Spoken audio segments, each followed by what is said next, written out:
এই বৃষ্টি কখন যে থামবে বলো তো শিবু কাকা, একেবারে অসহ্য লাগছে। আধ ঘন্টা যাবৎ বসে আছি।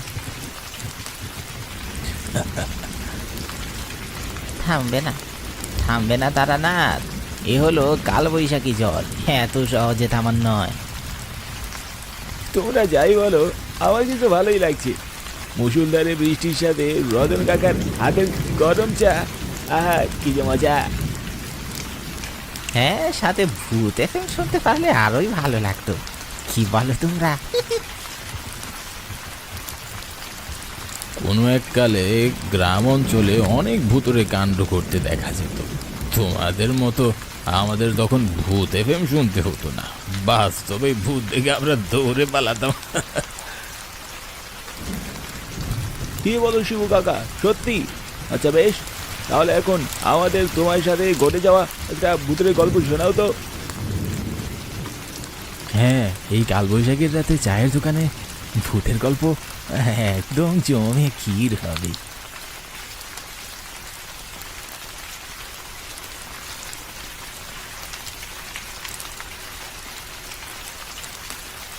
তখন আমার বয়স 22 কি 23 হবে। সবে নতুন বিয়ে করেছি। গঞ্জে আমার একটা বড় দোকান ছিল। প্রতিদিন ভোরে ঘুম থেকে উঠে আমি গঞ্জের দোকানে যেতাম আর রাত করে বাড়ি ফিরতাম। একদিন সন্ধ্যার পর আমি দোকান বন্ধ করে পাশের একটা মিষ্টির দোকানে যাই।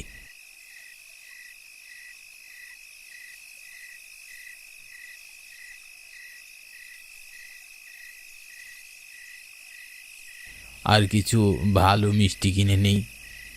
মিষ্টির দোকানদার মুচকি হেসে আমাকে বললেন, কি শ্বশুর বাড়ি যাচ্ছ নাকি?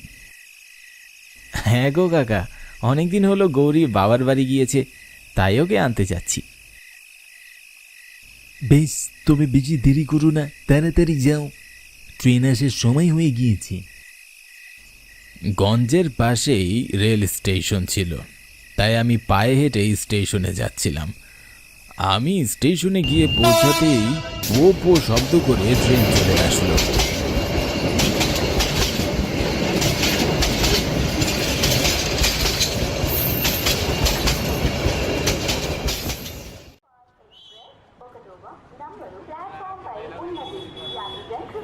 ট্রেনে উঠে জানালার পাশে একটা সিটে আমি আরাম করে বসলাম।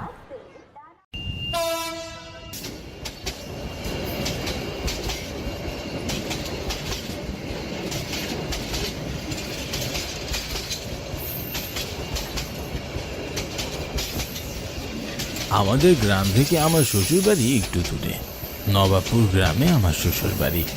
ট্রেনে যাতায়াত করলে সময় কম লাগে, তাই আমি আমার শ্বশুর বাড়ি ট্রেনে যাওয়া আসা করতাম। ট্রেনের ভিতর খুব একটা মানুষ ছিল না, পুরো বগি এক প্রকার খালি ছিল। কেন যেন আমার একটু ভয় করছিল। কিছু সময় পর ট্রেন নবাবপুর স্টেশনে এসে থামল।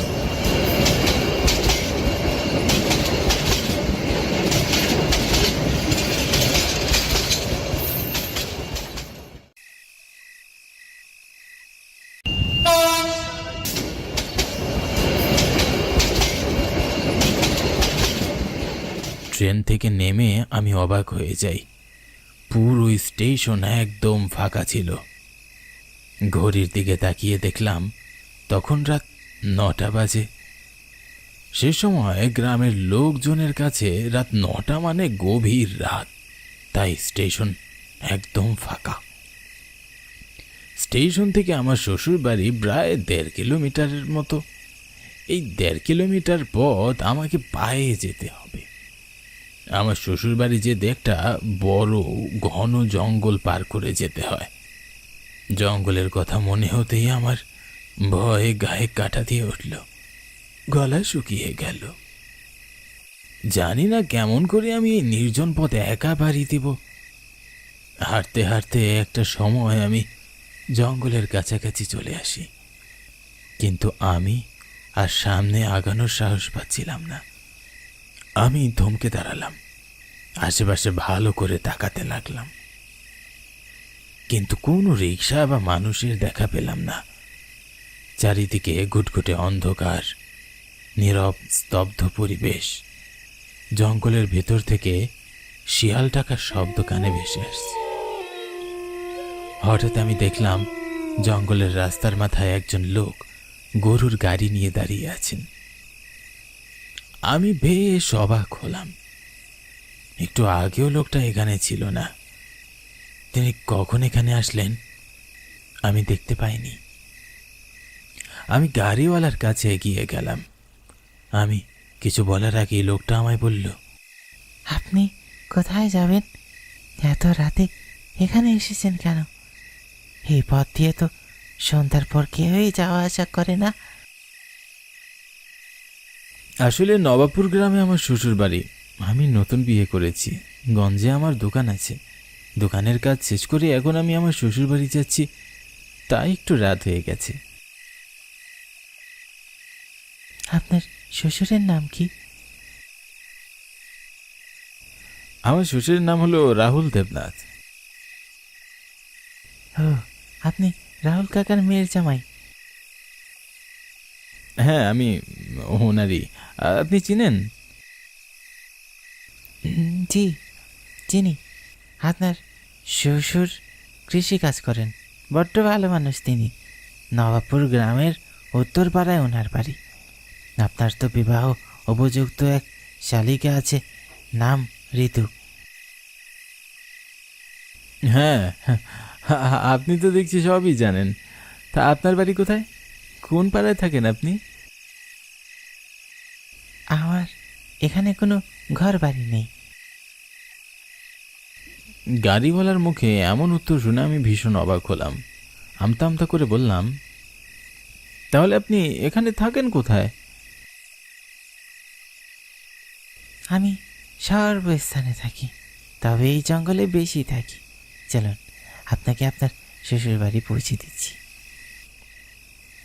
ওনার মুখে এমন অদ্ভুত কথা শুনে আমি হা করে ওনার দিকে তাকিয়ে রইলাম।